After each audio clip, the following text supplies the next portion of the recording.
আসসালামু আলাইকুম ভিউয়ার্স, আশা করি আলহামদুলিল্লাহ সবাই ভালো আছেন। আমাদের যে স্মার্ট কৃষক আনোয়ার মামা, তার টমেটো গাছের বর্তমান অবস্থা কিন্তু আস্তে আস্তে অনেক ভালো হচ্ছে। কিছুদিন আগে সে এখান থেকে মূল কাটা পেঁয়াজ উঠাই নিচ্ছে। এখন দেখতে পাচ্ছেন যে টমেটো গাছগুলো আগের থেকে অনেক বড় হয়ে গেছে। গাছে কিন্তু অলরেডি পর্যাপ্ত পরিমাণে ফুল চলে আসছে। এর আগে একটা ভিডিওতে আমরা দেখাইছিলাম যে গাছে ফুল আসছে, কিন্তু এখন আরও ক্লিয়ার দেখা যাচ্ছে, কারণ গাছ অলরেডি মাচায় ওঠা শুরু করছে, জমিটাও পরিষ্কার হয়ে গেছে। আজকের ভিডিওতে আমরা কৃষকের সাথে একটু কথা বলবো। তো আমরা প্রথমেই দেখতে পাইলাম যে কৃষক তার টমেটো গাছগুলোকে কেটে দিচ্ছে। কেন এই টমেটো গাছগুলোকে কাটতেছে, এত সুন্দর গাছ কাটতেছে কেন, আসলে আমরা তার কাছ থেকে জানার একটু চেষ্টা করি। আসসালামু আলাইকুম। ওয়ালাইকুম আসসালাম। কি অবস্থা, কেমন আছেন? আলহামদুলিল্লাহ। আচ্ছা, প্রথমেই আমরা একটু জেনে নিই যে মূল কাটা পেঁয়াজ কেমন হলো। ইনশাআল্লাহ ভালো হয়েছে। ভালো হয়েছে। এখন পর্যন্ত টোটাল জমির কি পেঁয়াজ উঠানো হয়ে গেছে? টোটাল জমি এখন উঠাই নেই, তাহলে এখনো কিছু বাকি আছে, অল্প একটু বাকি। ওই পাশেটা বাকি আছে? অল্প একটু বাকি আছে। বেচা কিনা হয়েছে? বেচা কিনা হয়েছে। আচ্ছা, কেমন দামে বেচা কিনা হয়েছে? 3400 টাকা মন। 3400 টাকা মন। এ পর্যন্ত কত মন বিক্রি হলো? এ পর্যন্ত বেশি বিক্রি করতে পারে না, এই টমেটো গাছের জন্য একটু নরমাল হয়েছিল। ও, টমেটো গাছের জন্য একটু নরমাল হয়ে গেছে। এখন কি ওই টমেটো গাছই মনে হচ্ছে ভালো হয়ে গেল না? হ্যাঁ, টমেটো গাছই ভালো, কিন্তু তারপরেও টমেটো গাছে তো সেরকম সময় দিতে পারছিলাম না। আচ্ছা, গাছগুলো অনেক ঝাপটে হয়ে গেছে।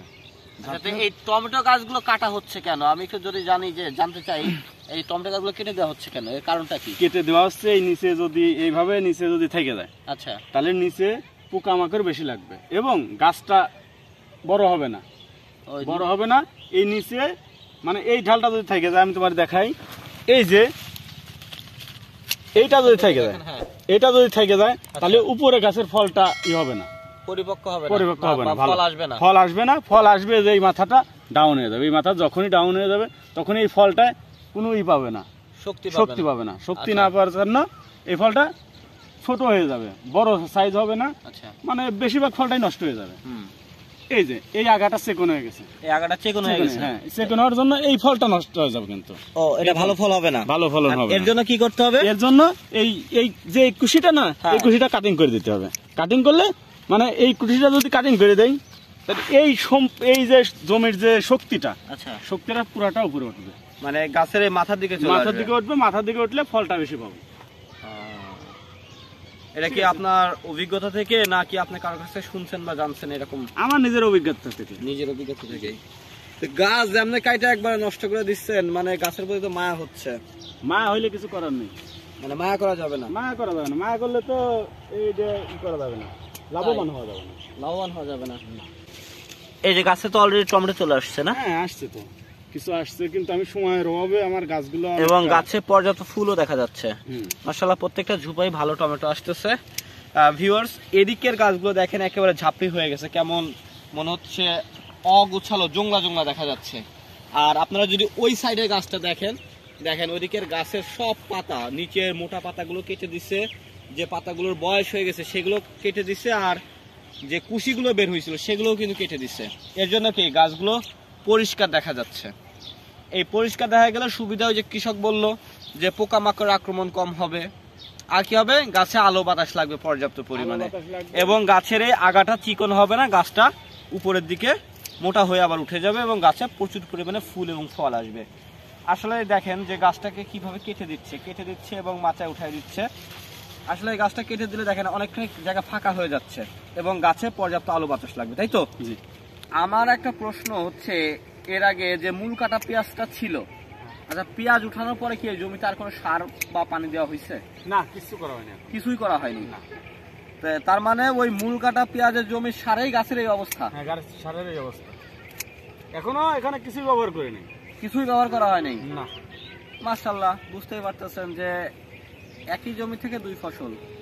কৃষক বলছে মূল কাটা পেঁয়াজটা একটু কমা হয়েছে, তবে সেই কমাটা আসলে কমা না, কারণ আপনারা টমেটো গাছের অবস্থা দেখতেই পাচ্ছেন।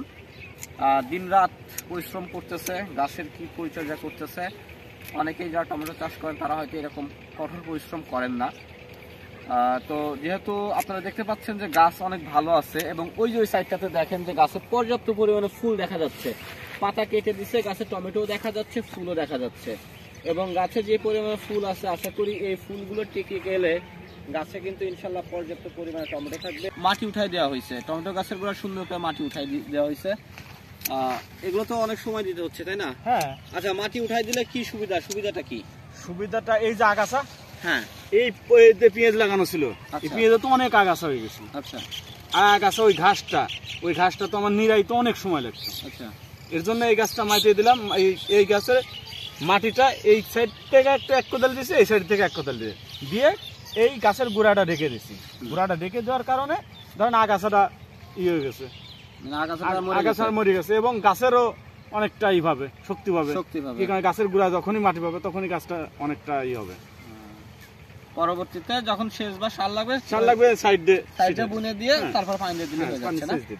আচ্ছা, এখন গাছকে সুস্থ রাখার জন্য আসলে কি ধরনের ওষুধ ব্যবহার করা হচ্ছে? গাছের সুস্থ রাখার জন্য এখন শুধু জাপ পোকা যাতে না লাগে, মাকড়সা আছে না, হ্যাঁ, এই মাকড়সা যাতে না লাগে এর জন্য ওষুধ ব্যবহার করতেছে। আচ্ছা, মাকড় নাশক আর জাপ পোকার জন্য ওষুধ ব্যবহার করা হচ্ছে।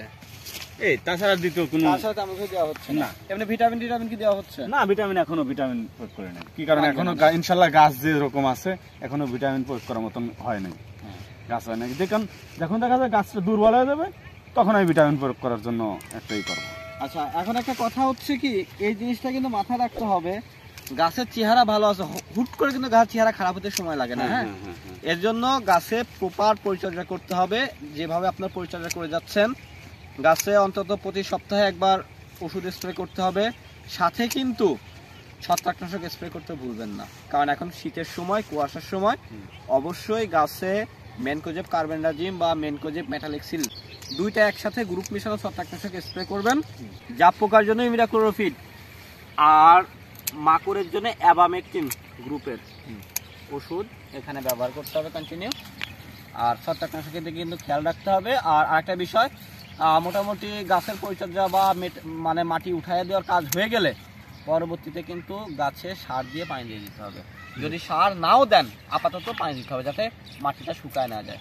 কারণ গাছে এখন পর্যাপ্ত পরিমাণে পানির প্রয়োজন বা রসের প্রয়োজন।